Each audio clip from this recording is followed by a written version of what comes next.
So what do you think about Akon is built a school, and Michael Blackson is supposedly have built a school in Africa? What do you think about those schools and those efforts? I respect them. You know, if they're building real schools, you know, I respect them. I don't have anything negative to say about that. You know, but we have to really look at the definition of school, though, not for the Hook brothers. But ever since I started my campaign, a lot of people have come out the woodwork claiming to start schools, you know, and when you go and you look at these institutions, they're not really schools. That's right. That's right. It's books and paper, but it's not a quality institution. I'm not saying that's the case for Michael Blackson. I support his effort. If Akon has a school, I support his effort, you know, but the word school, I think, is thrown around a little bit too loosely these days. That's right. You know, and I don't think we would see all these schools popping up that we're seeing if Dr. Umar didn't popularize the idea of independent education in this particular time in history. You know, we've already had a black schools movement, which was somewhat suppressed by the charter school movement. And I'm glad to see that brothers and sisters are returning back to an independent black schools movement. But again, for me, Baba David, we got to look a little bit closer at what is being taught, who is doing the teaching, and more importantly, are these independent black-funded institutions that we control, or are these things being funded by white grants, white philanthropists, and white corporations that nobody is telling us about? That's right, because it ain't no good if you just build a school and duplicate the same type of miseducation. Exactly. What are you teaching these children that is different from what the standard is teaching them? Because the school can be a hustle, Baba David. A school can be a hustle. In other words, I get a building, stick some kids in there with some pens and papers, and a couple of teachers, and now I'm applying for all kinds of grants. See that, Baba David? That's right. Legally, you can pay your staff from that grant even before any of that money benefits the children. You know, this is how a lot of these white nonprofits live so comfortably off of these helping the poor people schemes, you know, aid to Africa and all this other nonsense. People becoming multi-millionaires off of charity organizations. So when I hear somebody open up a school, I'm not impressed until I actually go into the school and see what's really going on. You know, I have a detractor, one of my biggest detractors. He claims to have a school. He don't have a school. He got a little program, okay, where he's basically homeschooling kids for them. It cannot be called a school at all. And more recently, I heard that he basically got a white online school who he's helping them hustle our kids. He basically brings the black children to the white online school. They sign the kid up. They get money from the state, and they give him a little kickback. That does not qualify as an independent black institution in my book. Before we get too far away, and I meant to ask you this a moment ago, but as a psychologist, what do you think was the psychosis of those police officers in Tennessee?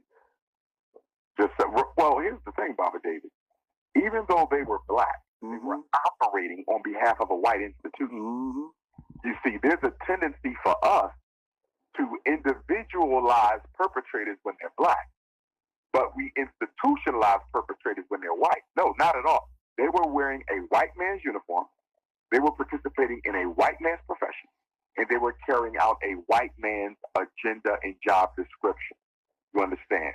They were basically white men in blackface. So people try to say, well, white supremacy didn't kill Tyre.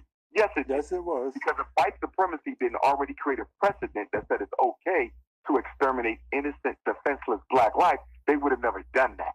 So there was a precedent set by white police that allowed the black police to do what they did. But yet and still, they should suffer separate consequences by the black community because they should have known better. But yet and still, they were still operating off of privilege, a privilege of power that was extended to them by the white racist institution that they worked for, the Memphis Police Department. Yeah, because I've heard some people say, well, they couldn't be racist because they were black. And I try to explain, black people can be anti-black. Anybody can be anti-black. They were operating as agents of racism. Yeah. So, and I was thinking of this new slogan I wanted to make on T-shirts is, "Don't be anti-black," because if you that, then it will be a much better place. Because we have to think ourselves daily, even as ourselves, as being black people. Am I being anti-black? You know, am I looking at black people, you know, with a slant eye? You know, am I not going to that black store spending my money because I'd rather go down here to this white store? You know, that's being anti-black. You know, we have to ask ourselves every day, all day long, is what I'm about to do anti-black or not? Exactly. You have to constantly scrutinize your behavior, Bobby, because all of us suffer from internalized racism. Mm-hmm. There's no African on the planet Earth, I don't care how conscious, how Christian, how Muslim, how Hebrew, how Pan-Africanist, how socialist, how Nawapi, and how Nation of Islam, how God and Earth. You know, there's no African on the planet, not in Africa, not in the Caribbean, not in the Americas, Europe, Asia, Australia, Canada, or the South Pacific. There's no African who does not suffer from internalized racism. White people have been running this planet for half of a millennium as they choose. And in that process, they have indoctrinated us intergenerationally and traumatically to believe in our own inferiority and in their superiority. So we all suffer from internalized racism. The solution to that is to be aware of it so you can control it. That is true.